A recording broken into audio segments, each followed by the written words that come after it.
I stand before the cold walls of Barnet and Southgate College, and I feel the weight of every broken promise pressing upon my heart. My wife arrived with hopes bright as sunrise. She sat for an enrollment test and was told to return after 2 months. The promise was a veil of false kindness. When the 2 months passed, the staff said the course no longer existed. They whispered that we must wait 3 months. The delay became a maze with no exit. She returned for a second test, and the next day the paper vanished. Like a ghost, the staff could not find it. The mystery was a sign of utter incompetence. Why is this terrible? It means that a person who seeks education is forced to wander in endless waiting. It shatters confidence. It shows that the institution does not respect the value of time. It teaches that paperwork is a game of hide and seek. The same pattern repeats over and over. The staff do not know their duties. They act as if they are actors in a poorly written drama. I watch another student named Guy describe a nightmare of discrimination, bullying, and neglect. Her disabilities were ignored. The tutors turned a blind eye. The management delayed every reply. The only action was to cancel her course. This is a disaster because a vulnerable person is left alone in a hostile place. The lack of support fuels fear. The fear becomes trauma. The institution becomes a jail of sorrow. Another voice cries that a teacher called Mina is rude.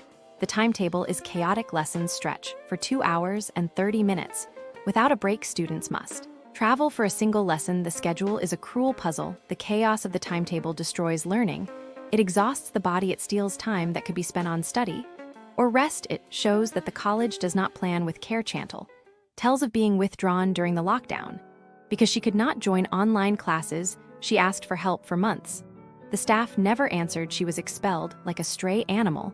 The denial of technical assistance denies a student the chance to learn. It isolates her. It pushes her into despair. It reveals that the college does not adapt to modern needs. Rahela reveals that debts are sent to collectors without a single conversation. The college adds extra charges when a payment is finally made. The practice is predatory. Such a practice is wrong because it traps people in endless debt. It shows greed over compassion. It breaks trust. It signals that the college values money more than students. Mia Soma whispers that the head of health and social care targets strong personalities. It bullies them. It uses underhanded tactics. It creates an atmosphere of fear. Bullying from a leader crushes confidence. It silences honest voices. It destroys the sense of safety. It proves that leadership is abusive. Miami shouts that tutors pick and choose who receives accommodation. They favor bold students. They ignore gentle ones. They treat some as if they are less important. Favoritism creates division. It demoralizes those who are ignored. It leads to inequality. It shows that fairness is absent. Rebel hence living with dyspraxia withdrew from level 3. After the college dismissed his complaint, he was offered a lower level despite meeting criteria. The suggestion was insulting when a student with a learning difference is denied reasonable adjustment. It denies the right to equal education. It deepens frustration.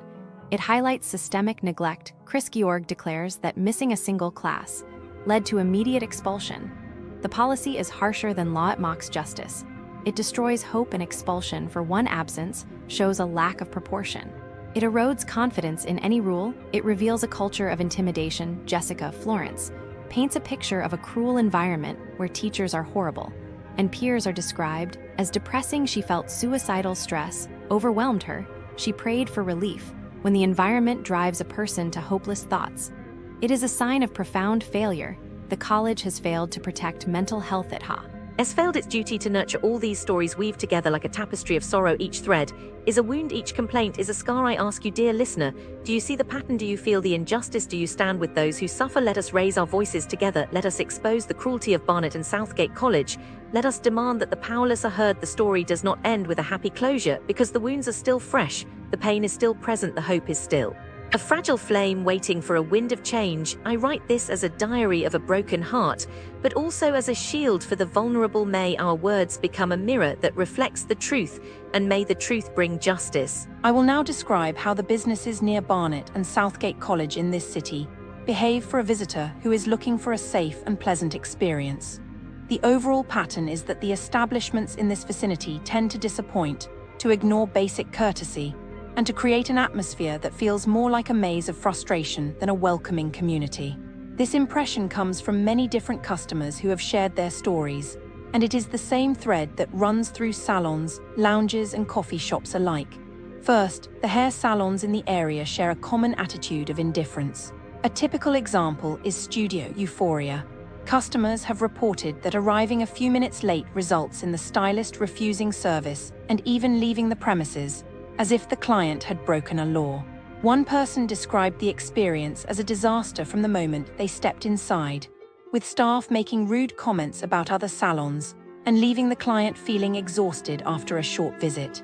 The overall feeling is that the salon treats time as a weapon and personal interaction as an afterthought. Next, the nightlife and dining venues tell a similar story. The lounge known as Maya Lounge appears to have a culture of poor service and disrespectful behavior. Guests who made reservations and paid deposits were left waiting for long periods without any explanation. In several accounts, the staff seated the wrong number of people, moved groups multiple times, and even refused to refund money that had already been paid. The atmosphere is described as cold, both in temperature and in attitude, with staff members speaking in threatening or snobbish tones. One patron compared the experience to being left outside in the rain while staff opened the doors late, and another felt like a foolish child being scolded for simply asking for a small change to an order. The pattern is a lounge that promises a pleasant evening but delivers confusion, silence, and a sense of being unwelcome. Finally, the coffee houses in the neighborhood also reflect a pattern of neglect. Coffee Island in Southgate is cited repeatedly for rude and dishonest service. Staff members have been accused of overcharging for the same drink, giving the wrong temperature to orders, and refusing to provide basic items such as water. One customer described a barista who charged extra for a standard blend without warning, while another told a story of a manager who shrugged off an allergy mistake as if it were a trivial inconvenience. The common thread is a lack of respect for the customer's health, money, and time, creating an environment that feels unsafe for anyone with specific dietary needs. For a traveler who plans to stay near Barnet and Southgate College, it is important to keep these observations in mind. The businesses in this area tend to treat punctuality as an excuse to refuse service, to ignore reservations and deposits, and to charge extra without clear communication. The overall mood is one of disappointment, with staff often acting as if they are not there to help but merely to collect payment. To navigate this landscape, the safest approach is to seek out establishments that have a reputation for consistent courtesy, perhaps by asking locals for recommendations or by checking for recent positive feedback before committing to a reservation. If a place requires a deposit, consider confirming the policy in writing and arriving early to avoid unnecessary waiting. When ordering food or drink, it is wise to double-check the price on the menu and ask for clarification if something seems off. For any dietary restrictions, it is advisable to speak directly with a manager to ensure the staff understand the seriousness of an allergy. In summary, the businesses surrounding Barnet and Southgate College often fall short of basic hospitality standards. They appear to operate with a focus on profit rather than on the well-being of their patrons. By remaining vigilant, asking the right questions, and preparing for possible delays, a traveler can protect themselves from the frustration that many others have experienced. This careful approach will help ensure that a visit to this part of the city does not become a mystery that ends in disappointment. I am investigating crimes near Barnet and Southgate College, London, and I have to say, it's really sad to see what's happening in this area. Businesses near Barnet and Southgate College, London, are like, they're supposed to be welcoming to tourists, but some of them are just taking advantage of people. Like, can you believe this? On Oxford Street, there's a candy store that charged tourists $900 for 2 packets of sweets. I mean, what kind of business does that? The police had to get involved and escort the tourists back to the store to get their refund. And when they went back to the store, they found 80,000 worth of fake or unsafe goods. I mean, what is wrong with people? I predict that the tourists were probably really upset and felt ripped off. Who wouldn't he be? They were probably thinking, this is a scam, I am never coming back to this place again. And the store owners, they were probably just thinking, well, we got away with it this time, let us do it again. But no, the police caught them, and I am sure they were going to face some serious consequences.